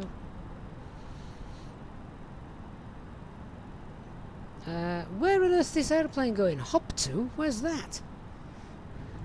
Hop 2? How's about you hop to where I'm telling you to go?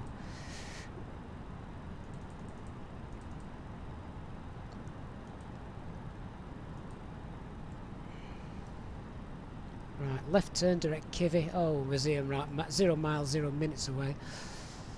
I'm going to end up flying this manually. It's a nice day. VMC.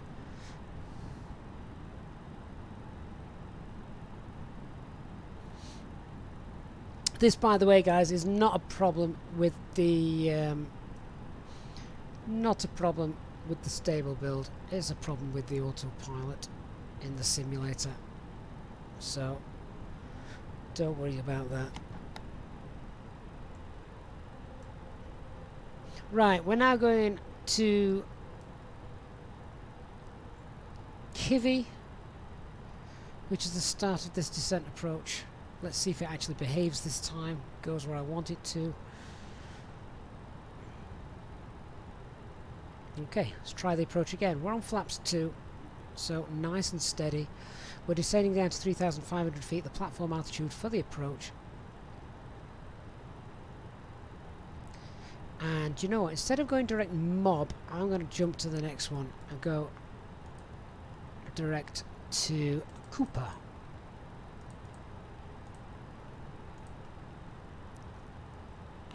Insert, and now we should get a distance. Oh, of course, we won't have a distance because it doesn't work.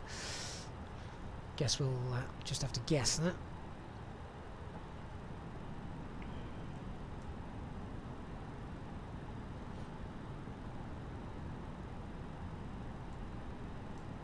Come on, let's get down. We need to be at 3,500 feet at Cooper, otherwise the descent path won't work. Okay, I'm going to go flaps 3. The less I have to configure, the better.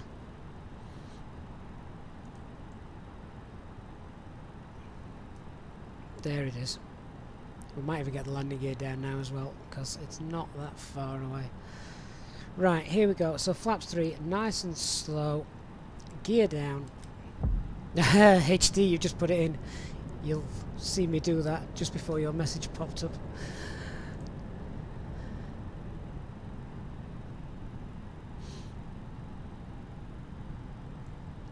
Alright, spoilers, ding that cabin.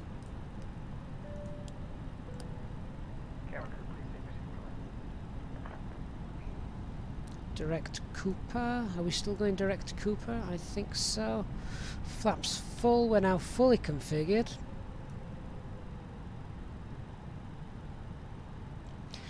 Let's hit the approach mode and see what happens. Final approach. Approach nav is armed.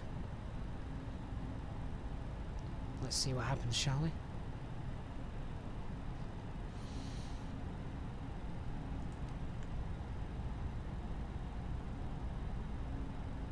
So 3-degree slope. If it doesn't work,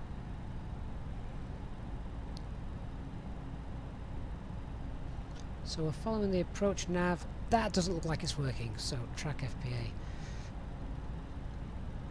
And oh, do you know what? It's not going to work because of the altitude that's set. Right, autopilot off. I have control. Flight directors 1, 2 off. It follows the altitude you've got set. It doesn't intercept the altitudes as it should.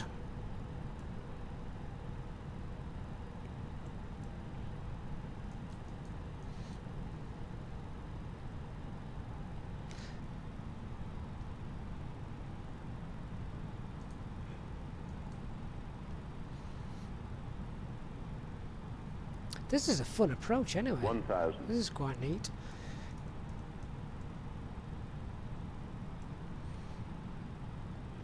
There we go, we look to be back on track.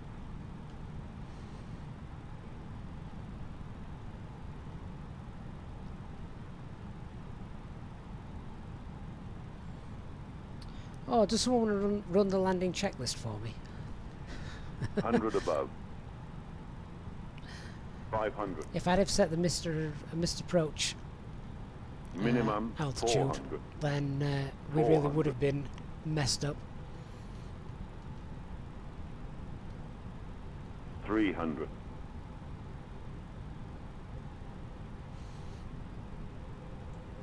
200.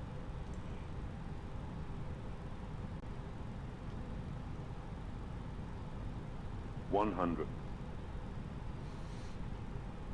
50, 40, 30, 20. That looks Retard. fast. 5.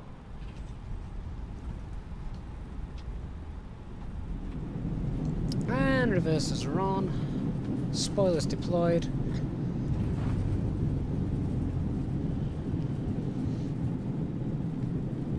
Reversers off. And we're down.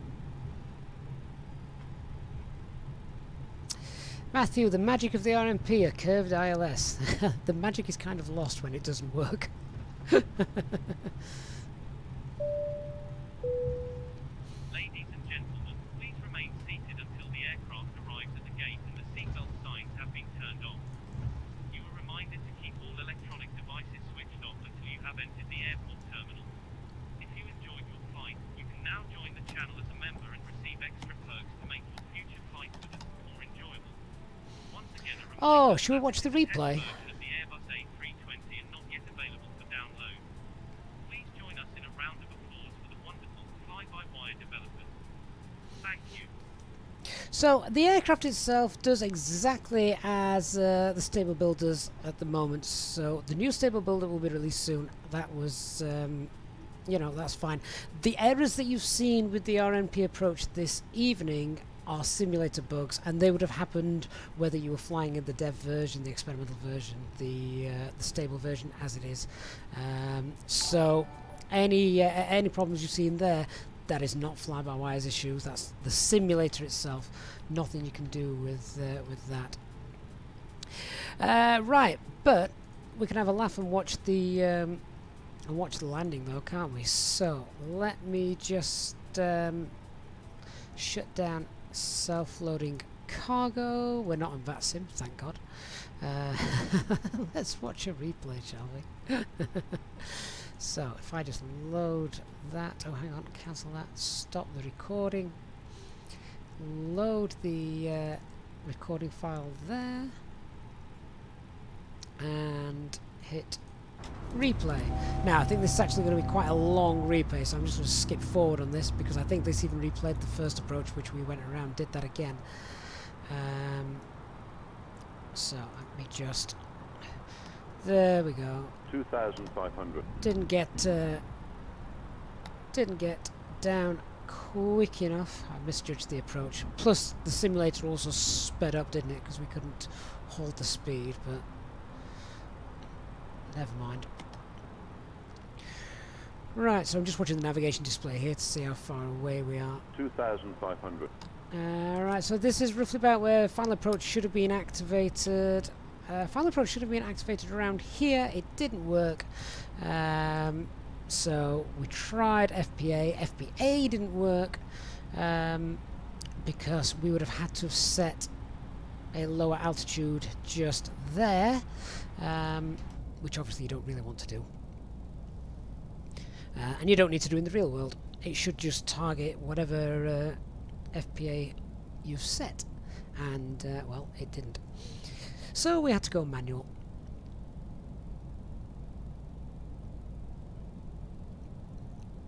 So guys, just before you do disappear, if you're not sticking around for the replay, please do consider hitting the like button on the stream. If you're brand new to the channel as well, please hit the subscribe button if you've enjoyed that.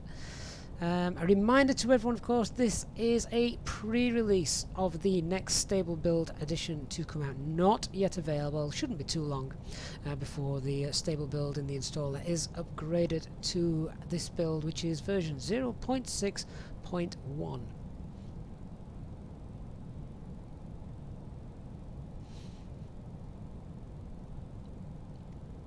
At least we get to look at some lovely scenery as we come into land.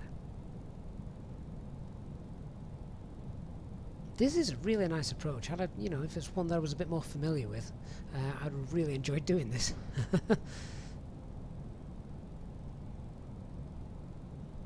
Anyone in the chat live in Las Vegas? Does this? Do they recognise anywhere?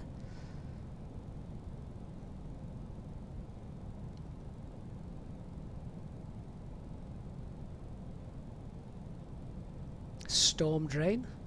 Every time I see one of those, I always think of Greece and expect cars to be flying up and down it.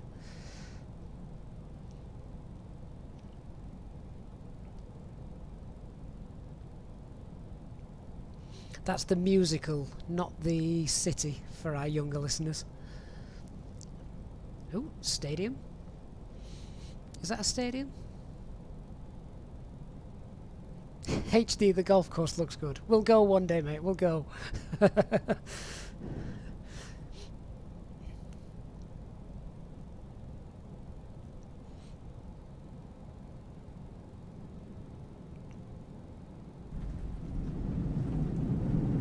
Oh, in all fairness, for all the pains we had getting down there, I think we managed to rescue that landing.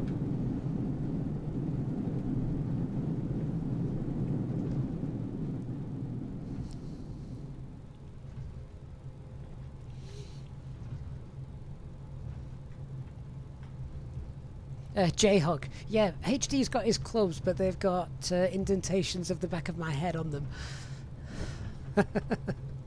For when the ruler just isn't enough. Andrew, can you watch the replay from the outside? Yeah, of course you can. So the replay mod that I'm using is Flight Control Replay. So if we pause that, should we have a look on the right hand side? Just go back a little bit.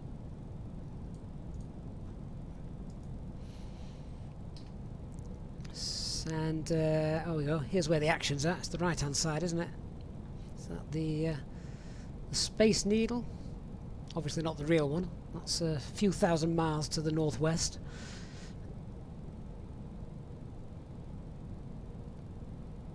Oh, Lisa, you think Terminator 2? Yeah, good call. Good call.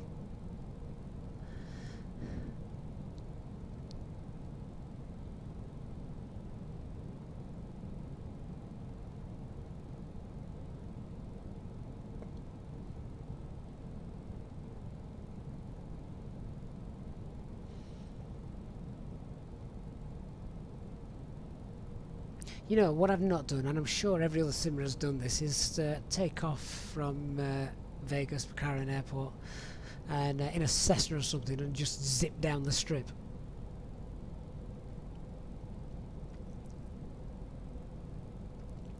Christian, the chat demands a nighttime replay. Is that the chat or you? Planes Pilot, I use an add-on called Flight Control Replay.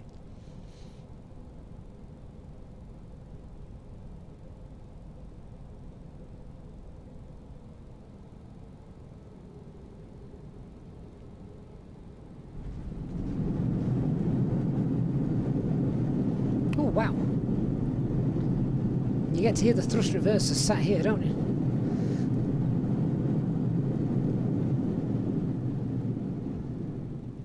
I think they're new sounds actually that's just been added. HD, do it in the Airbus. Would I fit?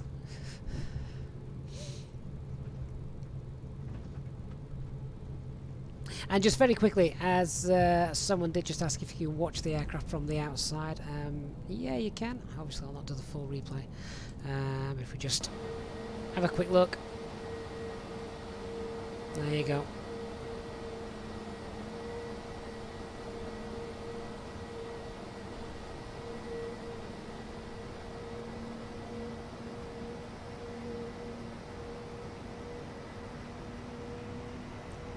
Plenty of little basketball stadiums there, isn't there? Is that like a school sports centre?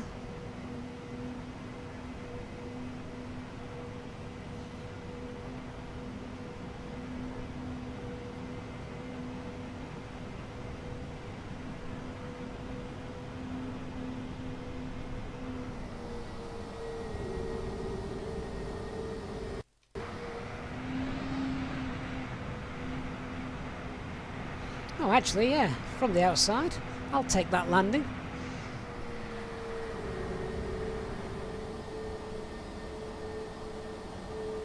There we go.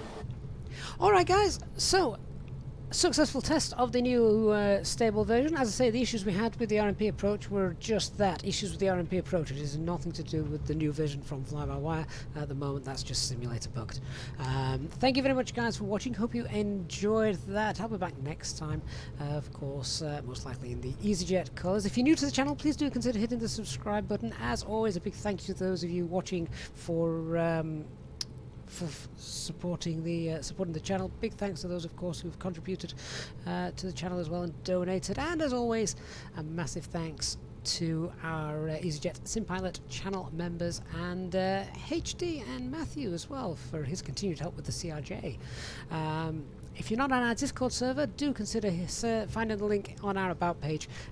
That's lots and lots of help on there. It's a great community as well. I would leave you with one last replay. So, thank you very much, everyone. I shall see you all on the next flight.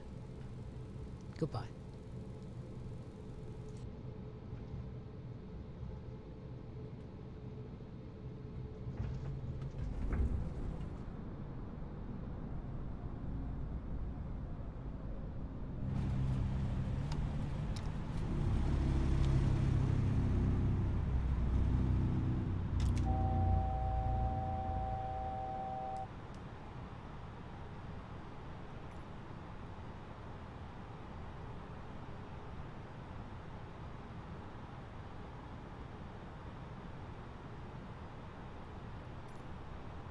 Two 2,500.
One thousand.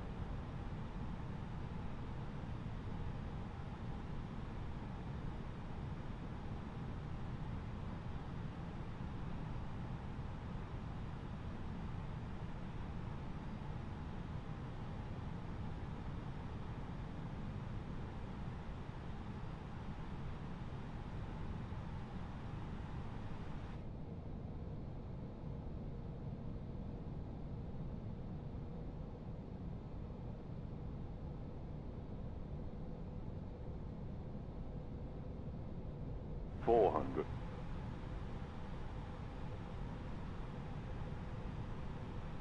$300.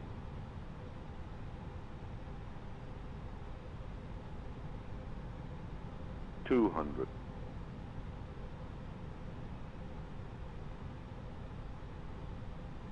$100. 50, 40, 30, 20, 10, 5.